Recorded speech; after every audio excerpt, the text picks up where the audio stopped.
Oh boy, MAGA continues to rip itself apart, and it's not just on the cultural level, it's now happening within politics. Marjorie Taylor Greene is quickly dethroning Trump as the people's right-wing candidate. She's actually holding true to a lot of the positions Donald Trump won the election on that he's now walked back like a pussy. I guess he couldn't own the fact that a lot of his anti-H-1B visa, anti-immigration policies are actually really bad for the economy. His tariff policies, actually really bad for the economy. People are pissed off. Things are unaffordable. People are missing payments. If you believe the economy is in a good place right now, say that in public and get laughed at. Just do it for me. I would love to see it. And record yourself getting laughed at. I want to watch. But of course, a lot of people are upset because Donald Trump is walking back these policies that he got elected on that were so popular. The no tolerance for immigration type policy, full shutdown of the H-1B visa program, stuff like that. But then on top of that, Donald Trump promised that while there would be a small period of struggle during his economic overhaul of the country, he did not let on that it would take this long, I guess. Or,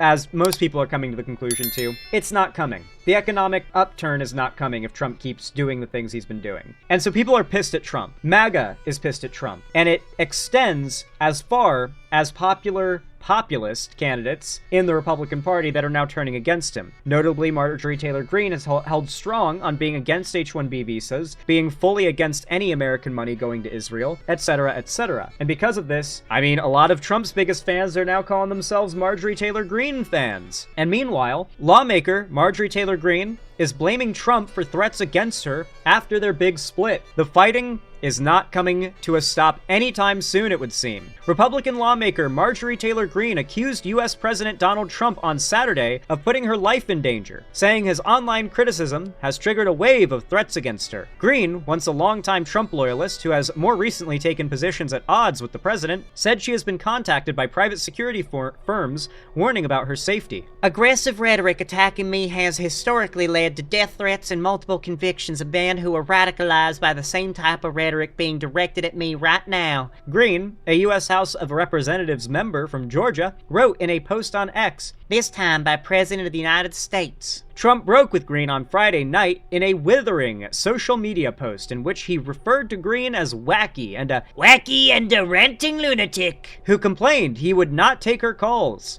He continued his criticism on Saturday with 2 more social media posts calling her a lightweight congresswoman, traitor, and a disgrace to the Republican Party.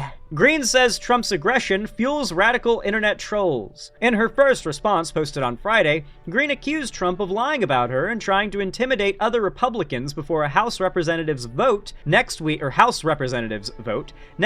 releasing files related to the late financier Jeffrey Epstein, a convicted sex offender who was friendly with Trump in the 1990s and 2000s, and as we now know, the 2010s as well, before they had a falling out that they then, as we now know, mended. On Saturday, Greene wrote that she now has a small understanding of the fear and pressure felt by Epstein's victims. As a Republican who overwhelmingly votes for President Trump's bills and agenda, his aggression against me, which also fuels the venomous nature of his radical internet trolls, many of whom are paid, by the way. This is completely shocking to everyone, she wrote. The White House did not immediately respond to a request for comment on her post. On Wednesday, Greene was one of only 4 House Republicans who joined Democrats in signing a petition to force a vote on releasing the full Justice Department files related to Epstein. Trump has called the fury over Epstein, who died in a jail cell in 2019, a hoax pushed by Democrats. He suggested in his Truth Social post that conservative voters in Greene's district might consider a primary challenger and that he would support the right candidate against her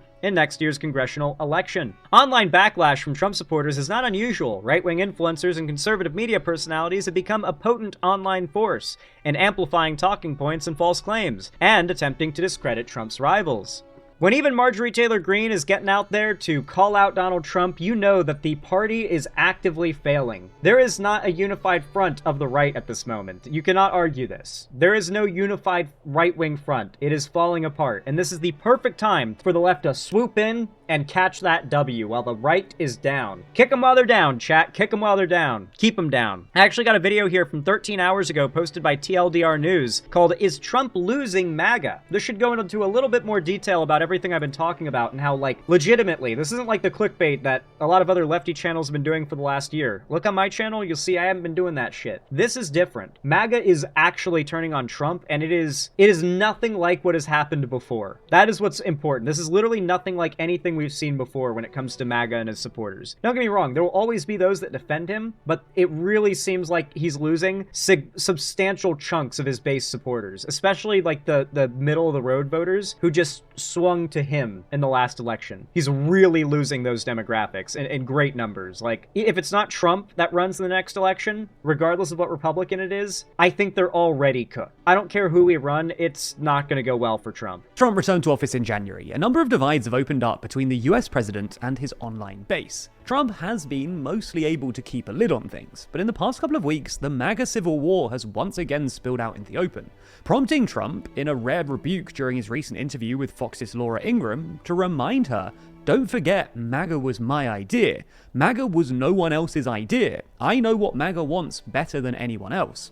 So in this video, we're going to explain why MAGA, or at least parts of it, are turning on Trump. And if Trump truly believes this, then he is unironically doomed. If Trump lacks the self-awareness to recognize that he doesn't know what's best, he doesn't know what will make MAGA happy 100% of the time, like, I don't think he's been lucky to never really piss them off up to this point.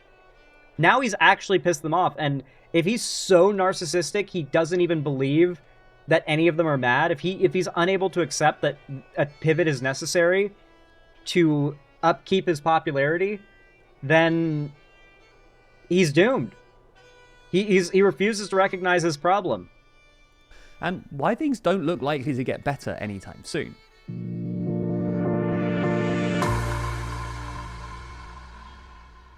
We've just released a brand new coffee table book called Assembly Required, which runs through the story. Listen, all right, we don't need the sponsor. Link in the description. So as we see it, there are three big divides within. Me watching the sponsor doesn't make him money, okay? You guys watching the sponsor through me doesn't make him money, all right? In the MAGA movement: immigration, Epstein, and foreign policy, which have all been exacerbated by recent events. Trump's not handling those issues well. In short, there's always been a divide within MAGA between hardliners who want literally zero immigration and lots of deportations, and those who want less immigration overall, and especially what they see as illegal immigration, but still think that you need some legal immigration for both economic reasons and to protect America's status as the world's hegemon. In the first camp, you've got people like Tucker Carlson, who recently called for Trump to, quote, shut down all immigration until unity is restored, as well as the late Charlie Kirk, who was originally in favor of legal immigration but changed his mind sometime around 2020. And in the second camp, you've got... He didn't change his mind. They were never in favor of legal immigration. Being in favor of legal immigration was just a bluff. A bluff to try and present plausible deniability that when they said, when Mexico sends their people, they're sending murderers and rapists, they're not sending their best. It was for plausible deniability so they could say, no, I meant most of them, or some of them are, but that most of them are good people. Like, they wanted plausible deniability. But as they feel that they've boiled the frog and they got their supporter base more acclimated to really radical shit, they started toning up the rhetoric and getting more honest. If they came out of the gate swinging like this, I don't think it would have gone as well for them back in 2016. The tech bros like Elon Musk and Mark Andreessen, who think that legal immigration is a good way of bringing talent into the US and a key advantage in America's geopolitical battle against China, which obviously has more people than the US, but is less open to immigration. The flashpoint of this debate has long been the H-1B visa for high-skilled workers, which became a particularly hot topic back in December, when Elon Musk came out in favor of it, triggering a furious backlash on Twitter. For a while, it looked like this issue had been settled, but Trump reopened it during his interview with Laura Ingraham, when Trump defended the visa on the grounds that you've got to have talent. In a slightly astonishing... Trump really could not have gone about expressing this take in a worse way either. He made so many Trump supporters feel like he was saying Americans are not talented enough to fill in these roles, and that we have to rely on foreign brain power. Now, that is technically completely true. But obviously Trump supporters have spent the last decade arguing with liberals making that same point that they're wrong. So Trump coming out and saying, By the way, the liberals were right, and also, you're not talented enough. Not a good angle. Like, he really could not have handled this worse. Exchange, Ingram replied by saying that we've got plenty of talent in America, to which Trump retorted, no you don't. Generally speaking, it's not a good idea for the president of a country to call its people talentless, but this went down especially badly with MAGA, who generally think that immigration is at best an unsustainable stopgap to America's economic and demographic shortcomings. Trump then went on to reference the ICE crackdown on the Hyundai plant in September, when ICE detained and deported hundreds of South Korean workers. Even though these South Korean workers were actually on the wrong sort of visa, this seems to have been a bit of a turning point for Trump, who put out a hasty Truth Social post insisting that he didn't want to scare foreign workers away. Trump has since relaxed visa regulations for South Koreans, and argued, I think he is starting to actually recognize he was wrong. He won't ever admit it publicly, but I think internally he has the self-awareness to recognize he was wrong, and that he cannot preside over a destroyed economy and expect to basically keep the success that he is so attached to. In the Ingram interview, that America needs workers from places like South Korea to help the US build new technology like factories. So that's immigration. On to the next issue dividing MAGA at the moment. Epstein. For anyone who somehow missed this story, Jeffrey Epstein was an American financier and convicted sex offender, with connections to a whole load of very powerful people. He was arrested on federal charges of sex trafficking minors in July 2019, but died in his cell a month later. His death was officially ruled a suicide, but the circumstances were suspicious.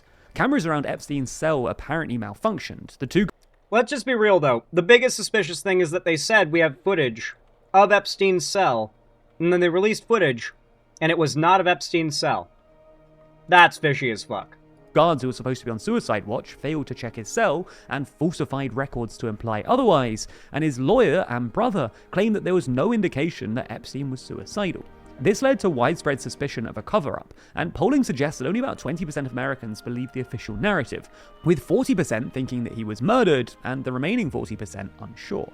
Anyway, during the campaign, Trump promised to, quote, release the Epstein files. However, despite Trump's Attorney General Pam Bondi suggesting earlier this year that Epstein's client list was, quote, on her desk, and Trump has instead spent the past few months telling MAGA to look the other way and trying to reframe... Was the Rickroll thing happened, right? Like, that's not a fever dream I had? Like the DOJ actually posted, like, the White House account posted, here's the Epstein files, and then it ended up just being a Rickroll. That happened, right? Like, they've been trolling their own supporters with this because they're so desperate to not actually release the Epstein files they promised to release while running for president. Frame the story as a Democrat hoax. This didn't really work, and ever since then, the story has sort of trickled along. Yeah, that happened. Yeah, earlier this week, it returned to the headlines after Democrats Democrats on the House Oversight Committee forced House Republicans to release tens of thousands of new emails from Epstein, obtained by the committee after it subpoenaed Epstein's estate. In these new emails, Epstein is quoted as saying, of course Trump knew about the girls, and describing Trump as both, quote, dangerous and the worst person he knows. Unsurprisingly, this hasn't gone down well with MAGA, who hoped Trump would be the one who would bring down the corrupt establishment rather than being part of it. Nor does this story look likely to go away anytime soon. It's not any one story that's hurting the right so bad right now. It's a combo of all these different things, and then on top of that, the infighting is just insane. And they've got no enemy to fight anymore. They have no big boogeyman to, like, fuel their movement off of fear with. So it's all just gonna pitter out. Potentially more explosively than I thought.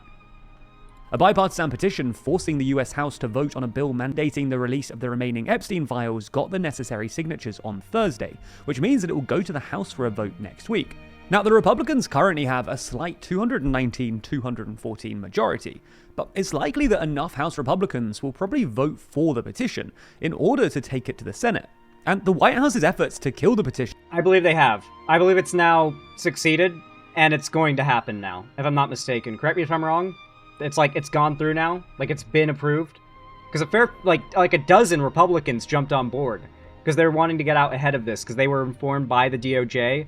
There's a lot more about Trump and the Epstein files than previously thought, and it's not good. ...have apparently backfired too. Trump summoned one of the Republican members expected to sign the petition, Lauren Boebert, to the White House early this week. Now, to be clear, it's possible this gets shot down, but the only way that ends up being the case is for Trump to specifically, very publicly and loudly shoot down this motion to release the Epstein files, which would be the biggest... either Trump has to let them release and be incriminated, or shut down their very public near release himself manually in front of the country and basically confirm he's guilty and leave it up to America to decide how bad his implication in the Epstein files truly is, which their assumption might end up being worse than what the Epstein files would actually reveal, which would be the funniest way for things to go if you think about it. In an attempt to get her to withdraw her signature, but this apparently made her only suspect a cover-up even more. If it passes the House, then it will go to the Senate, where again Republicans have a 53-seat majority, and then it will land on Trump's desk. Anyway, the third issue is foreign policy. And Trump will have to, speaking, most will of have to MAGA shoot it think down. that Trump's adventurous foreign policy Very is publicly. inconsistent with his America First rhetoric, and think that Trump should instead focus more on domestic issues like inflation. The big issue, though, is Israel. Most of MAGA resent Trump's enthusiastic support for Israel, and see the Israel lobby as a core part of the much-hated establishment.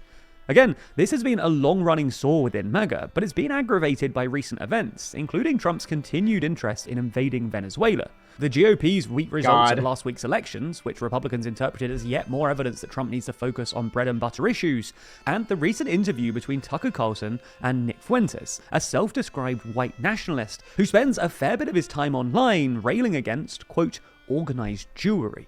That Carlson was willing to sit down with Fuentes and not really push back against him was widely interpreted as proof of quite how... Really to hammer home Nick Fuentes' actual, career, the vast majority of viral clips that make Nick Fuentes popular and get him fans are clips of him being funny.